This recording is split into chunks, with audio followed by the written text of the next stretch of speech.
Dear students, आप सभी को हमारे चैनल में बहुत बहुत स्वागत है। जैसा कि आप लोगों को पता है, मैं हर रोज़ इस चैनल में 10 न्यू इंग्लिश वर्ड की एक वीडियो अपलोड करता हूं और उसमें मैं सेंटेंस के वर्ड के अकॉर्डिंग मैं सेंटेंस बताता हूं और सेंटेंस कौन से पार्ट्स ऑफ स्पीच में है वो भी मैं बताता हूं और उसका हिंदी मीनिंग भी, और इसके साथ उसका पिक्चर भी, और पिक्चर के साथ एक उसी से रिलेटेड आपका एक सेंटेंस होता है। और सेंटेंस में जिस तरह का आपका स्ट्रक्चर है उसमें हम जो ग्रामर का यूज है वो भी मैं आपको एक्सप्लेन करता। डियर स्टूडेंट्स, तो आज हम लोग यहाँ पे देखेंगे न्यू 10 इंग्लिश के वर्ड। और इससे पहले आपसे एक हम्बल रिक्वेस्ट है कि अगर आप मेरे चैनल में न्यू हो तो इस चैनल को सब्सक्राइब करें और इस वीडियो को लाइक करें और अपने दोस्तों और रिलेटिव के पास ये वीडियो को शेयर करें ताकि उनको भी अपना वर्ड पावर बूस्ट करने के लिए मिले। डियर फ्रेंड्स, जैसा कि आप लोगों को पता है, अगर आप डेली 10 वर्ड याद करेंगे तो आपका एक महीना में आपका होता है 300 वर्ड हो जाएगा। और अगर साल की बात करें तो आपके अंदर 3600 वर्ड होगा। और जैसा कि पता है कि 3600 वर्ड जब होगा तो इंग्लिश में लगभग 3000 वर्ड अगर आपके अंदर में हो गया और समझने लगे तो आप इंग्लिश को ईजिली बोल सकते हैं। तो मेरा टारगेट यही है कि आपके अंदर कम से कम वर्ड पावर बढ़ जाए, और किसी भी लैंग्वेज को जानने के लिए आपको वर्ड पावर होना बहुत ही ज़रूरी होता है, तभी आप इजीली उस लैंग्वेज को बोल पाएंगे और समझ पाएंगे। डियर फ्रेंड्स, मैं आपसे दो चीज़ और मैं आपको बोलता हूँ अगर आप इंग्लिश सीखना चाहते हैं तो। उसमें पहला चीज़ है, आप जब भी पढ़ें तो लाउड रीडिंग करें, है ना। लाउड रीडिंग करें। और उसके बाद एक और है जो है सेकेंड नंबर में आएगा, वो है अगर आप किसी इंग्लिश आर्टिकल को पढ़ रहे हैं या बुक पढ़ रहे हैं या न्यूज़पेपर, मतलब किसी भी चीज़ को पढ़ रहे हैं और अगर आप उसका वर्ड नहीं जान रहे हैं, मीनिंग नहीं जानते हैं, तो आपको जंप नहीं करना है। जंप नहीं करना है। उस वर्ड को आपने एक नोटबुक या डायरी पर लिख लें और उसको कहीं से भी मीनिंग फाइंड आउट करें और लिखें और उसको अपने अंदर इनकलकेट करें अपने माइंड में।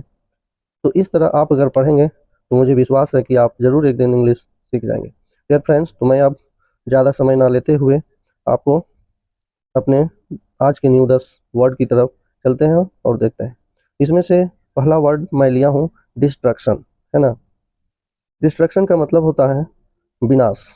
और जैसा कि मैं अगले वीडियो में बता चुका हूँ कि अगर सन PION रहे, है ना, तो ये आपका क्या होता है, नाउन का काम करता है। तो ये नाउन है डिस्ट्रक्शन, और इसका हिंदी मीनिंग होता है आपका विनाश, है ना, विनाश। डियर फ्रेंड, तो मैं आपको एक यहाँ पे पिक्चर दिखाता हूँ। यहाँ पे देख पा रहे हैं ये जंगल है, जंगल में आगजनी हो गई है, मतलब आग लग गई है। तो आग लगने से क्या हुआ, विनाश हो गया। तो डियर फ्रेंड्स, अब हम लोग यहाँ पे इसका सेंटेंस देखते हैं। सेंटेंस में है आपका जंगल की आग विनाश का कारण थी। तो यहाँ forest fire cause the destruction. तो ये हुआ, काउज का मतलब हुआ यहाँ पे कारण हुआ, है ना। काउज का मतलब यहाँ पे कारण है। काउज का मतलब कारण होता है, डिस्ट्रक्शन मतलब विनाश, और फायर का मतलब हुआ आग, और फॉरेस्ट मतलब हुआ जंगल। डियर स्टूडेंट्स, अगर आप ये भी मीनिंग को नहीं समझते हैं तो इसका भी आपको नोट करना है और इसको आपको बोलना है, बोल बोल कर पढ़ना है डेली। बस अगर जिस डायरी में आप नोट किए हैं उसको आपको बोल के पढ़ना है। आप, कोई ज़रूरी नहीं कि आप बैठकर ही पढ़ें, कहीं भी आप चलते हैं तो आप अपने एक 5 का लिस्ट बना लें। अगर आप डेली 5 नहीं कर पाते हैं, 2 वर्ड का लिस्ट बना लें और उसको पूरा करते रहें। तो यहाँ पे अगर टेंस की बात करें, है ना, तो टेंस ये सिंपल पास्ट टेंस की होगी, क्योंकि सिंपल पास्ट टेंस में हम लोग क्या करते हैं, सिंपल पास्ट टेंस में हम लोग यूज करते हैं V2 का, है ना।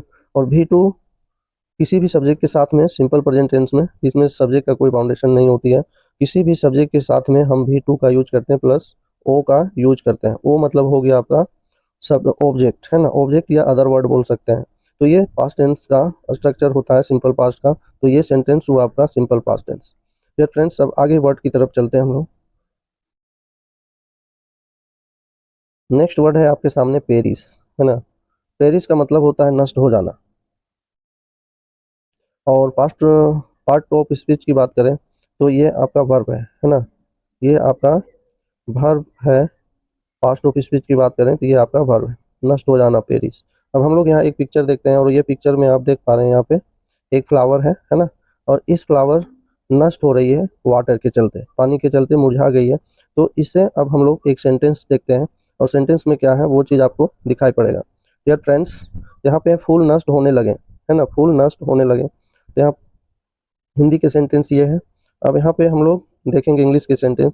The flower began to perish, है ना, बिगेन टू पेरिस मतलब यहाँ पे फ्लावर नष्ट होने लगे, मतलब हो गए, शुरू हो गया है नष्ट होने का। तो डियर फ्रेंड्स, अब हम लोग यहाँ पे सेंटेंस की स्ट्रक्चर देखते हैं, ग्रामर में क्या है। तो यहाँ पे ग्रामर की स्ट्रक्चर है, यहाँ पे वही सिंपल पास्ट टेंस है, एस प्लस V2 है प्लस ओ का सेंटेंस यहाँ पे नहीं है ना, ओ नहीं है मतलब ऑब्जेक्ट यहाँ पे नहीं है। यहाँ पे टू पेरिस है और टू पेरिस इन्फिनेटिव टू है ना, इन्फिनेटिव टू है। टू के बाद जब भी कोई वर्ब आता है तो आपका वो V1 में आता है। इतना आप अगर जब लिखेंगे बोलेंगे तो आप ये ध्यान रखेंगे। तो ये है आपका द फ्लावर बिगिन। बिगिन का है ना, बिगिन जो होता है ये, इसका मतलब होता है शुरू करना, है ना, शुरू करना, शुरू करना। अब शुरू करना होता है तो यहाँ शुरू हो चुकी है ना, प्रारंभ हो चुकी है, बर्बाद होना। तो ऐसे भी बोल सकते हैं फ्लावर बर्बाद होना शुरू हो चुकी है, नष्ट होना शुरू हो चुकी है। डियर फ्रेंड्स, अब हम लोग आगे कीवर्ड देखते हैं। आगे कीवर्ड है आपके सामने सफिस, है ना, और सफिस का मतलब होता है पर्याप्त होना, है ना, टू एनफ। यहाँ पर आप ये भी लिख सकते हैं एनफ, टू एनफ, है ना, टू एनफ मतलब पर्याप्त होना। तो ये आपका है सफिस का मतलब हुआ पर्याप्त होना, हमारे पास जितना आवश्यकता है होती है उतना हमारे पास होना, वो चीज़ को हम सफिस बोलेंगे। डियर फ्रेंड्स, अब हम लोग यहाँ पे इसका पिक्चर देखते हैं। तो पिक्चर में यहाँ पे खाने का पिक्चर दिया हुआ है ना। तो और ये क्या बोला है, क्या सेंटेंस है, इसका हम लोग देखते हैं। तो यहाँ आप देख पा रहे हैं भोजन की यह मात्रा पर्याप्त है, ठीक ना। जो भोजन है, खाना है, फूड है, भोजन का इंग्लिश हुआ आपका फूड, है ना, फूड हुआ कि यह मात्रा पर्याप्त है। डियर फ्रेंड्स, तो अब हम लोग यहाँ पे सेंटेंस देखते हैं। तो this quantity of food is suffice, है ना। अब यहाँ पे पर्याप्त है, दिस का मतलब क्या हुआ, यह, ठीक ना। दिस का मतलब यह, क्वांटिटी का मतलब होता है मात्रा, और ऑफ का मतलब होता है के, और फूड का मतलब होता है भोजन, है ना, भोजन, और इज मतलब है, इज का मतलब होता है, और सफिस मतलब होता है पर्याप्त होना, है ना, जो कि यहाँ पे लिखा हुआ है पर्याप्त होना। यार फ्रेंड्स, अब हम लोग यहाँ इसका हिंदी मीनिंग देखते हैं। तो यह भोजन की, यहाँ पे ऑफ जब रहेगा तो ऑफ के आगे वाला से हम लोग यहाँ पे देखेंगे। तो यहाँ पे ऑफ जो है, तो ऑफ के आगे से जो वर्ड है वहाँ से ट्रांसलेट करना शुरू करेंगे। भोजन के यह मात्रा पर्याप्त है। अगर यहाँ पे अब हम लोग टेंस की बात करें तो टेंस आपका प्रेजेंट टेंस होगा। डियर फ्रेंड्स, केवल प्रेजेंट टेंस बोलेंगे क्योंकि यहाँ पे इसके बाद मेन वर्ब नहीं है। अब यहाँ पे हम लोग देखते हैं आगे। नेक्स्ट वर्ड है आपके सामने, आप यहाँ पे पिक्चर देख पा रहे हैं, ठीक ना, एमुलेटिंग, है ना, एमुलेटिंग मतलब हुआ अनुकरण करना। अब यहाँ पे आप एक चीज़ और मैं आपको ग्रामर की टर्म सिखाऊंगा, वो है आईएनजी, है ना, आईएनजी। जब आईएनजी कोई वर्ड में लगता है तो वो दो काम करते हैं डियर फ्रेंड्स, ये आपको याद रखना है। वो क्या है आपका, वो एक gerund का काम करता है, ठीक ना, gerund, gerund का काम करता है, और एक आपका मेन gerund हुआ प्रेजेंट पार्टिसिपल, है ना, present, present participle, participle, present participle का काम करता है। तो यहाँ पे क्या है वो तो हम लोग सेंटेंस में देखेंगे किस रूप में है, लेकिन gerund का अगर काम करेगा तो उसमें आपको यूज करना है। जैसे कि मैं कुछ सेंटेंस लिख के दिखाता हूँ। जैसे आपको रनिंग या एक्सरसाइजिंग बोल सकते हैं, doing exercise is good habit, है ना। तो यहाँ पे जो हम बोले डूइंग एक्सरसाइज, है ना, doing exercise, exercise is good habit. तो इसका मतलब क्या हुआ, यहाँ डूइंग आया, यहाँ डूइंग से शुरू हो रहा ना, तो डूइंग से शुरू होने का मतलब है यहाँ पे gerund की काम किया, है ना। gerund का काम इसलिए किया क्योंकि यहाँ पे सब्जेक्ट के रूप में यूज हुआ। सब्जेक्ट क्या चीज़ काम करता है, कौन काम करता है, अगर पार्ट्स ऑफ स्पीच की बात करें तो वो नाउन करता है ना। नाउन दो चीज़ काम करता है सेंटेंस में, वो क्या है आपका, वो आपका है ऑब्जेक्ट बनेगा या सब्जेक्ट बनेगा, मतलब ऑब्जेक्ट ऑब्जेक्ट बनेगा या सब्जेक्ट सब्जेक्ट बनेगा, यही दो काम आपका नाउन का है सेंटेंस में। तो डियर फ्रेंड्स, अगर आप हमारे चैनल में न्यू हो तो मैं पुनः आपसे हम्बल रिक्वेस्ट करता हूँ, विनम्र निवेदन है कि हमारे इस चैनल को सब्सक्राइब करें इस तरह की वर्ड पावर बढ़ाने के लिए और ग्रामर की स्ट्रक्चर को जानने के लिए। अगर आप हमारे चैनल में न्यू हो तो हमारे चैनल में प्लेलिस्ट का विजिट करें, उसमें आपको हर तरह के ग्रामर की वीडियो मिल जाएंगे और वर्ड पावर के भी मिलेंगे। तो यहाँ पे अब हम देखते हैं यहाँ की वर्ड आज की, तो एमुलेटिंग है। एमुलेटिंग का मतलब है एमुलेट, अगर मेन वर्ब की बात करें तो यहाँ पे बनेगा एमुलेट, है ना। एमुलेट का मतलब हुआ अनुकरण करना। यहाँ पे आप एमुलेट में हम यहाँ पे टी लगा देंगे, है ना। यहाँ पे एमुलेट में टी, एमुलेट, इस तरह से आपका बनेगा एमुलेट। ये मेन वर्ब है तो इसका क्या हो गया, अनुकरण करना। डियर फ्रेंड्स, अगर आप कर्सिव लेटर लिखना सीखना चाहते हो तो मैं रोज लाइव में 5 बजे शाम को मैं लाइव आता हूँ और उसमें मैं कर्सिव लिखना सिखाता हूँ। अगर आप उसमें सीखना चाहते हैं तो आप मेरे साथ ज्वाइन कर सकते हैं और अपनी राइटिंग भी अट्रैक्टिव बना सकते हैं और कर्सिव लिखना सीख सकते हैं। डियर फ्रेंड्स, तो अब हम लोग यहाँ पे इसका पिक्चर देखते हैं। यहाँ पिक्चर है, आप देख पा रहे हैं दो, एक अपनी समझ लो ये मोम है, ये डॉटर है ना। अपनी माँ और बेटी की पिक्चर है और इन लोग कुछ कर रहे हैं, अनुकरण करने की, जैसी इसकी माँ कर रही है वैसे ये बच्ची कर रही है, मतलब ये फॉलो कर रही है, अनुकरण कर रही है ना। तो फॉलो एमुलेट का आपका सिनोनिम देखें तो आपका फॉलो करना हुआ, फॉलो आप बोल सकते हैं। डियर फ्रेंड्स, अब हम लोग इसका यहाँ पे देखते हैं सेंटेंस, तो वह उसका अनुकरण कर रही है ना। तो यहाँ पे जो चीज़ मैं वहाँ पे आपको बताया, एमुलेटिंग दो काम करता है, एक नाउन और एक एडजेक्टिव का काम करता है। एडजेक्टिव में पार्टिसिपल का जो यूज होता है सेंटेंस में, तो वो आपका एडजेक्टिव का काम करता है। तो डियर फ्रेंड्स, तो यहाँ पे मेन वर्ब के रूप में यूज है ये वर्ड, और इसका मतलब है हिंदी में आप देखें कि वह उसका अनुकरण कर रही है, तो इंग्लिश में होगा सी इज एमुलेटिंग हर, है ना। अब यहाँ मैं एक एक वर्ड मैं आपको बता देता हूँ, उसके बाद मैं ग्रामर का स्ट्रक्चर बताऊंगा, उसमें आप देखेंगे। तो इसमें क्या है आपका, फर्स्ट है आपका सी। सी का मतलब कोई फीमेल मेंबर के लिए सी का यूज करते हैं, है ना। तो सी का मतलब क्या होता है, वह, है ना। सी का मतलब हुआ वह, इज का मतलब है, और इमुलेटिंग का मतलब हुआ अनुकरण करना, और हर का मतलब है यहाँ पे उसका या उसे आप बोल सकते हैं, है ना। उसका या उसे, दोनों में कोई एक वर्ड का यूज करेंगे, तो ये आपका मीनिंग हुआ। डियर फ्रेंड्स, तो अब हम लोग इसका ट्रांसलेशन देखते हैं कि वह उसका या उसे, वह उसे क्या करता है, एमुलेटिंग करता है ना, कर रही है। अब यहाँ इज, इज आया, इज के बाद मैंने बताया है कि जो भी ग्रामर स्ट्रक्चर में इज आता है, इज का यूज होगा जो सेंटेंस में, और उसके बाद अगर भी फोर है ना, तो इसका स्ट्रक्चर इस तरह से बनता है, एस इज एम आर, है ना। तो यहाँ इज है तो यहाँ पे बिफोर है, तो ये आपका प्रेजेंट कॉन्टिन्यूअस का टेंस है। अब हम लोग इज किसके किसके साथ यूज करते हैं, तो मैं ये भी आपको इसी वीडियो में बता देता हूँ ताकि आपको ज़्यादा समझ में आएगा। तो आपको इज का यूज करना है, इज का यूज करना है आपको ही, सी, कोई सिंगल ने कोई सिंगल नेम, ठीक ना, any single name, any single name के साथ में हम इज का यूज करते हैं, और इसके बाद भी फोर का यूज करते हैं मेन वर्ब।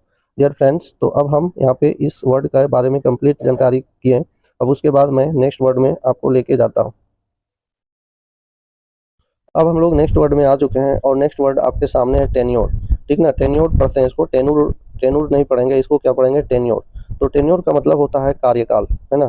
कार्यकाल, कार्यकाल मतलब कोई भी एक पीरियड की बात कर रहा है ना। जैसे 5 साल का एक कार्यकाल होता है, 3 साल का होता है, 2 साल का भी हो सकता है, 1 साल का भी हो सकता है।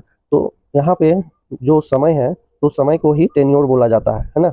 इसका हिंदी में होगा कार्यकाल, कि उसका कार्यकाल कितने साल की है, कितने महीना की है, ये भी होता है। यार फ्रेंड्स, अब हम लोग यहाँ पे इसका पिक्चर देखेंगे, और पिक्चर से रिलेटेड एक आपका सेंटेंस भी देखेंगे, और सेंटेंस में जो ग्रामर की स्ट्रक्चर है वो देखेंगे। तो यहाँ पे नेक्स्ट वर्ड है आपका क्या है, यहाँ पे देख रहे हैं कोई ऑफिसर है, ठीक ना, उस ऑफिसर का कार्यकाल क्या है वो चीज़ हम लोग देखेंगे। डियर फ्रेंड्स, तो अब हम लोग यहाँ पे आ गए हैं उसमें, तो उसे उसे प्रमुख के रूप में कार्यकाल दिया गया था, है ना, उसे प्रमुख के रूप में कार्यकाल दिया गया था।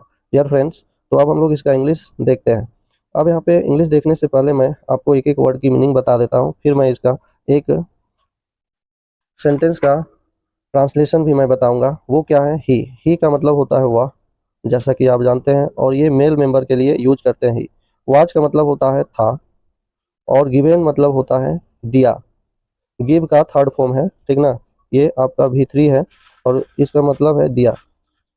नेक्स्ट है टेन्योर का मतलब आप यहाँ पे देख पा रहे हैं, टेन्योर का मतलब होता है कार्यकाल। अब एज, एज का रूप यहाँ लेना है तो एज आपका के रूप में, है ना, के रूप में, के रूप में हुआ। ए मतलब एक और चीफ मतलब होता है मुख्य, चीफ मतलब मुख्य। अब हम लोग यहाँ ट्रांसलेशन करते हैं तो he was given tenure as a chief. तो यहाँ मतलब हुआ, अगर ग्रामर की स्ट्रक्चर करें तो ये सिंपल सिंपल पास्ट टेंस का पैसिव सेंटेंस है। डियर फ्रेंड्स, जैसा कि आपको पता है कि सिंपल पास्ट टेंस में अगर हम वाज वर्ड यूज करके उसे हम थर्ड फॉर्म लगाते हैं उस सेंटेंस में, तो आपका क्या पैसिव सेंटेंस बनता है। तो डियर फ्रेंड्स, तो यहाँ हुआ उसे दिया गया है एक मुख्य के रूप में कार्यकाल, है ना, उसे मुख्य रूप में उसका कार्यकाल दिया गया है। नेक्स्ट हम अब नेक्स्ट वर्ड में चलते हैं और दिखाते हैं। अगर नेक्स्ट वर्ड की बात करें अब, तो नेक्स्ट वर्ड आपके सामने है एमोर्टाइज्ड, है ना। एमोर्टाइज्ड का मतलब हुआ आपका ऋण चुकता करना, है ना, ऋण चुकता करना। अब यहाँ पे अगर हम वर्ब की बात करें तो यहाँ आपको वर्ब में अगर देखें तो ये भी थर्ड होगा, ठीक ना, भी थर्ड दिया गया है। तो अगर हम डी को हटा दें, यहाँ से रिमूव कर दें, तो आपका बनता है एमोर्टाइज, है ना, तब ये आपका V1 हो गया, ये आपका V1 हो गया, और ये आपका ऋण चुकता करना इसका सेंस होगा। अगर एमोर्टाइज्ड है तो ये पास्ट परफेक्ट पार्टिसिपल में आएगा। डियर फ्रेंड्स, तो अब यहाँ पे हम लोग देखते हैं इसका पिक्चर। यहाँ पे हम लोग वर्ड देखें एमोर्टाइज्ड, है ना, V1 में अगर डी हटाते हैं तो होगा एमोर्टाइज्ड का मतलब हुआ आपका ऋण चुकता करना। अब इससे रिलेटेड हम लोग एक पिक्चर देखते हैं। पिक्चर में ये यहाँ पे पैसा का लेन देन कर रहा है, जो ऋण लिया था वो ये दे रहा है। डियर फ्रेंड्स, अब हम लोग यहाँ एक सेंटेंस देखेंगे, तो सेंटेंस में उसने कर्ज का ऋण चुकता किया, है ना, उसने कर्ज का ऋण चुकता किया। अब यहाँ पे हम लोग इंग्लिश की वर्ड देखेंगे और इंग्लिश की वर्ड के साथ हम लोग सेंटेंस देखेंगे, और सेंटेंस के जो ग्रामर है वो यहाँ पे है, आप देख पा रहे हैं। ही एमोर्टाइज्ड द लोन, है ना, लोन मतलब क्या हुआ आपका ऋण, लोन का मतलब हुआ ऋण, है ना, ऋण हुआ। एमोर्टाइज मतलब जैसा कि पहले आप यहाँ पे देख चुके हैं क्या होता है, ऋण चुकता करना, है ना, ऋण चुकता करना होता है। और ही का मतलब होता है वह, जो कि मैं पहले बताया हूँ फीमेल मेल के लिए यूज होता है। तो उसने ऋण चुकता किया। अब यहाँ पे हम लोग ग्रामर का स्ट्रक्चर देखते हैं। तो ग्रामर में आपका क्या है, तो ग्रामर में आपका यहाँ V2 लगा हुआ। तो जैसा कि मैं सेंटेंस में बताया था, S plus V2 plus O आएगा, तो ये आपका सिंपल प्रेजेंट टेंस होता है ना। तो यहाँ सब्जेक्ट कौन है, ही है, और V2 आपका एमोर्टाइज्ड है। तो ये V2 है, तो ये क्या हुआ आपका सिंपल पास्ट टेंस की सेंटेंस है। तो कैसे पकड़ें, तो V2 से। तो इसलिए आपका वर्ब भी याद करना जरूरी होता है, जो कि वर्ड पावर की बात मैं कर रहा हूँ। डियर फ्रेंड्स, अगर आप मेरी चैनल में न्यू हो तो हमारे इस चैनल को सब्सक्राइब करें, इस वीडियो को लाइक करें और मुझे मोटिवेट करें, ताकि मैं इस तरह की और भी वीडियो अपलोड करता रहूं। हम नेक्स्ट वर्ड में चलते हैं, देखते हैं। नेक्स्ट वर्ड आपके सामने है प्रोक्योरमेंट, ठीक ना, प्रोक्योरमेंट। अब यहाँ प्रोक्योरमेंट का मतलब हुआ कुछ प्राप्त करने की क्रिया, है ना, कुछ प्राप्त करने की क्रिया को प्रोक्योरमेंट बोलते हैं। हिंदी में ये हुआ। और MENT जब आता है कोई वर्ड में लगा हुआ होता है, तो वो आपका नाउन होता है ना, वो आपका नाउन होता है, नाउन, तो ये आपका नाउन है। डियर फ्रेंड्स, तो अब हम लोग यहाँ पे सेंटेंस देखते हैं। यहाँ पे देखिए, आप यहाँ पे देख पा रहे हैं एक पिक्चर, है ना, और इस पिक्चर से रिलेटेड अब हम लोग एक सेंटेंस देखते हैं। माल की खरीद प्राप्त की गई थी, है ना, माल की खरीद प्राप्त की गई थी। तो यहाँ पे हम लोग अब इसका सेंटेंस देखते हैं। तो सेंटेंस में procurement of goods was received, है ना। अब यहाँ पे सबसे पहले हम लोग देखते हैं सेंटेंस की वर्ड, वर्ड की मीनिंग देख लेते हैं इस सेंटेंस में क्या मीनिंग है, और भी अदर वर्ड्स का। तो यहाँ पे प्रोक्योरमेंट मतलब प्राप्त करने की क्रिया को बोलते हैं प्रोक्योरमेंट, है ना, ये वर्ड तो मेन वर्ड है यहाँ। अब उसके अलावे जो वर्ड है उसका मैं मीनिंग बता दूँ। तो एकदम मैं यहाँ जीरो से बता रहा हूँ। और अगर आप ABCD भी नहीं जानते हैं तो भी आप केवल ABCD जानते हैं ना, तो आप ये वीडियो को देखने से आप सीख सकते हैं मेरे साथ इंग्लिश, क्योंकि हर एक वर्ड की पावर होना ज़रूरी होता है इंग्लिश में। उसमें से अब हम लेते हैं पहला वर्ड आपके साथ, यहाँ पे है ऑफ, है ना। ऑफ एक प्रीपोजिशन है और इसका मतलब होता है आपका के, है ना। इसका मतलब होता है के। और उसके बाद गुड्स, अगर गुड में एस लगा दें तो इसका मतलब होता है सामान, सामान, है ना। उसके बाद वाज का मतलब होता है, देखें तो इसका मतलब होता है था, है ना। और रिसीव का मतलब होता है प्राप्त करना, तो यहाँ पे आपका भी थर्ड लिखा हुआ है, ठीक ना। रिसीव मतलब होता है प्राप्त करना, प्राप्त करना, तो यहाँ पे हुआ प्राप्त किया, है ना। अब यहाँ पे ये वर्ड है V3, तो हम इससे देखें V3 है, लेकिन हैव हैज हैड के बाद क्या आता है, V3 आता है जनरली आपका। आप देखे होंगे कि हैव हैज हैड, है ना। तीन वर्ड बता रहा हूँ, हैज, हैव और हैड। हैड के बाद आपका क्या आता है, V3 आता है। लेकिन यहाँ पे वाज के बाद आपका V3 दिया गया, तो ये आपका पैसिव सेंटेंस हो गया। ये आपका पैसिव सेंटेंस है ना। सिंपल प्रेजेंट टेंस का पैसिव सेंटेंस में लिखा गया है। अगर आप एक्टिव पैसिव नहीं जानते हैं तो हमारे प्लेलिस्ट में जाएं और वहाँ पे आप देख सकते हैं एक्टिव पैसिव कैसे बनता है। डियर फ्रेंड्स, इसके अलावा और एक आपका इंफॉर्मेशन है कि अगर आप इंग्लिश लिखना चाहते हैं, अट्रैक्टिव राइटिंग बनाना चाहते हैं, तो आप हमारे साथ शाम के 5 बजे लाइव क्लास में जुड़ सकते हैं और वहाँ से आप अपना राइटिंग इम्प्रूव कर सकते हैं। मैं लाइव वहाँ पे सिखाता हूँ कि कैसे आपको इंग्लिश लिखना है, वो तरीका मैं बताता हूँ और यहाँ से आप वर्ड सीख जाएंगे, तो आप इजीली लिखना पढ़ना सीख सकते हैं। और जो मैं दो चीज़ आपको बताया, बोल बोल कर पढ़ना है और आपको बोल के पढ़ना है, और कोई वर्ड से आगे जंप नहीं करना है। अगर जंप करते हैं तो आगे फिर वही वर्ड आपके सामने आएगा और आपको फिर रोकेगा, डिस्ट्रैक्शन में डालेगा, ठीक ना, बाधा बनेगा। तो यहाँ पे अब हम लोग सेंटेंस देखते हैं। Procurement of good was received, है ना। तो जो है सामान को या सामान की प्राप्त किया गया, ठीक ना, सामान को प्राप्त किया गया। गुड मतलब सामान, सामान को प्राप्त किया गया। डियर फ्रेंड्स, तो अब हम आगे नेक्स्ट वर्ड चलते हैं। नेक्स्ट वर्ड है आपके सामने डिस्पाइट, है ना। डिस्पाइट का मतलब होता है के बावजूद, के बावजूद, है ना। डिस्पाइट मतलब के बावजूद, के बावजूद है।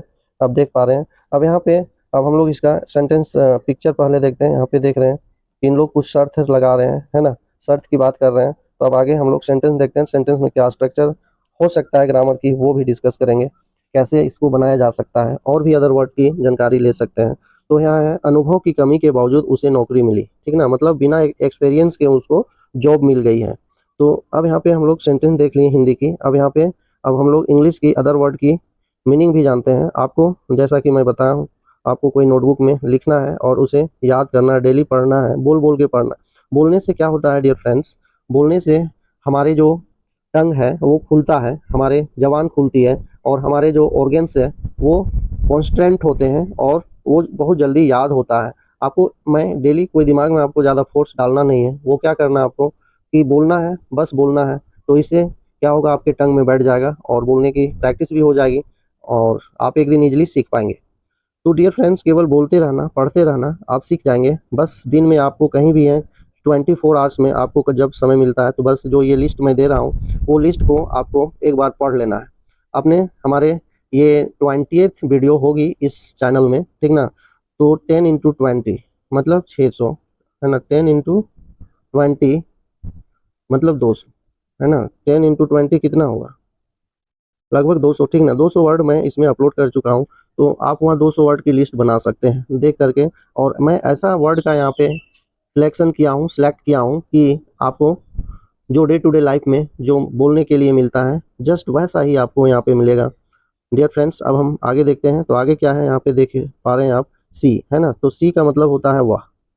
मैं एकदम एक एक वर्ड बता रहा हूँ आपको। सी मतलब वाह। गोट, है ना। तो यहाँ गेट का सेकेंड फॉर्म है गोट। गोट मतलब हुआ यहाँ पाया, पाया, ठीक ना। नेक्स्ट है द एक आर्टिकल है। जॉब मतलब नौकरी, है ना, नौकरी। जॉब का मतलब हुआ नौकरी। और डिस्पाइट मतलब यहाँ यहाँ का जो मेन वर्ड है आज लिए हम, के बावजूद। हर मतलब हुआ उसे, ठीक ना। लेक मतलब हुआ अभाव, लेक का मतलब होता है अभाव, मतलब कमी होना। ऑफ मतलब होता है के, है ना, ऑफ का मतलब के। और एक्सपीरियंस का मतलब अनुभव। तो डियर फ्रेंड्स, अब हम लोग इसका ट्रांसलेशन देख लेते हैं। तो उसने पाई नौकरी लैक ऑफ मतलब के अभाव में, ठीक ना, के अभाव में, के बावजूद मतलब बिना बिना एक्सपीरियंस के वह अपना नौकरी बिना एक्सपीरियंस के बावजूद उसे मिली, है ना, या पाई, ये मीनिंग हुआ। डियर फ्रेंड्स, अब हम नेक्स्ट वर्ड में चलते हैं। नेक्स्ट वर्ड है आपके सामने अपलिफ्ट। अपलिफ्ट का मतलब होता है ऊपर उठाना, है ना। अगर ये वर्ड की बात करें तो ये आपका वर्ब है ना, अपलिफ्ट मतलब ऊपर उठाना। यार फ्रेंड्स, अब हम लोग यहाँ पे इसका पिक्चर देखते हैं। यहाँ देखिए कितना सारा डंबल दिख रहा है ना, एक्सरसाइज हुआ है, जिम खाना है, जिम रूम है। आप यहाँ पे देख पा रहे हैं बहुत डंबल। ये जो लेडी बैठी हुई वो डंबल उठाने की कोशिश कर रही है। सी इज ट्राइंग टू लिफ्ट, ठीक ना, उठाने की कोशिश कर रही है ये डंबल। तो आगे हम लोग अब सेंटेंस देखते हैं। तो सेंटेंस में क्या है, वह डंबल को ऊपर उठाती है ना। सेंटेंस देख ली हिंदी में, वह डंबल को ऊपर उठाती है। अब हम यहाँ पे देखेंगे तो यहाँ पे आप जो टेंस टू है इसको पहले आप रिमूव कर दें, है ना, टेंस टू को रिमूव करें और सीधा आप अपलिफ्ट में एस लगा दें। तो क्या हुआ, सी अपलिफ्ट्स द डंबल्स, मतलब वह कोशिश करती है। ये सिंपल प्रेजेंट टेंस का सेंटेंस है, क्योंकि जब हम वर्ब में एस या ई एस लगाते हैं तो वो सिंगुलर बन जाता है। और सिंगुलर आपका अगर वर्ब के रूप में देखें तो V5 का रूप होता है। वर्ब का V5 अगर जो वर्ब में V1 में अगर हम बेस फॉर्म में एस या ई एस लगा दें तो वो आपका सिंगुलर बन जाता है। तो डियर फ्रेंड्स, और इसका एक अपोजिट रूल मैं बता दूं कि अगर नाउन में आप एस या ई एस लगा देते हैं तो वो आपका प्लूरल बनता है, लेकिन वर्ब में हम एस या ई एस लगाते हैं तो वो आपका सिंगुलर बनता है। डियर फ्रेंड्स, अब हम आगे देखते हैं और इसका मीनिंग देखते हैं। तो यहाँ पे वैसा कोई हार्ड वर्ड नहीं है। डंबल मतलब वही एक्सरसाइज करने की जो इंस्ट्रूमेंट है वो है। तो सी अपलिफ्ट्स द डंबल, वह उठाती है, डंबल को ऊपर उठाती है। नेक्स्ट वर्ड की बात करते हैं अब। तो नेक्स्ट वर्ड आपके सामने है, आउटलुक, है ना। आउटलुक का मतलब क्या होता है फ्रेंड्स, तो आउटलुक का मतलब होता है दृष्टि या नज़ारा, ठीक ना, जो सीनरी होता है वो देखने में सुंदर लग रहा है, नज़ारा, है ना, आउटलुक। तो यहाँ पे हम लोग एक पिक्चर देखते हैं। यहाँ पे देख पा रहे हैं पिक्चर, पूरे सिटी की पिक्चर दी गई है, कैसा दिख रही है वो चीज़ आप यहाँ पे ये पिक्चर में देखें। अब इसके बाद हम लोग यहाँ पे देखेंगे इसी से रिलेटेड एक सेंटेंस, और सेंटेंस में क्या ग्रामर की स्ट्रक्चर है वो भी देखेंगे। यहाँ देख पा रहे हैं खिड़की से सुखद नज़ारा है ना, खिड़की से सुखद नज़ारा है, मतलब खिड़की से देख रहे हैं बाहर तो बहुत बढ़िया दिखाई पड़ रहा है, उसी को बोल रहा है ना। तो प्लीजेंट, अब यहाँ पे हम लोग एक एक वर्ड की पहले मीनिंग देख लेते हैं। प्लीजेंट, है ना, प्लीजेंट का मतलब क्या होता है, सुखद, मतलब बढ़िया, सुखद, सुखद, है ना, बहुत बढ़िया। आउटलुक मतलब क्या हुआ, नज़ारा। फ्रॉम का मतलब से, द एक आर्टिकल है, और विंडो का मतलब होता है, विंडो का मतलब हुआ आपका क्या होता है, खिड़की, ठीक ना, विंडो का मतलब हुआ खिड़की। तो ये केवल आप वीडियो को अगर आप नहीं लिखते हैं तो लिखने की प्रैक्टिस नहीं होगी। आप देखिए, अगर आप किसी भी काम को करते हैं, अगर आप मेहनती हैं, लेबोरियस हैं, तो आप एक दिन जरूर सीखेंगे। और इस तरह से आज हम लोग देखें यहाँ पे इंग्लिश के न्यू 10 वर्ड, है ना। अब मैं आपको बता दिया, आपको करना आपकी काम है, नहीं देखना आपकी काम है। अगर आप सीखना चाहते हैं जड़ से तो आप सीख सकते हैं। डियर फ्रेंड्स, अगर आप लिखने की प्रैक्टिस करना चाहते हैं, अपना राइटिंग इंप्रूव करना चाहते हैं, तो मेरे साथ शाम को 5 बजे आप जुड़ सकते हैं, है ना। Thank you for watching this video, और इस पूरी वीडियो को देखने के लिए दिल से बहुत बहुत धन्यवाद।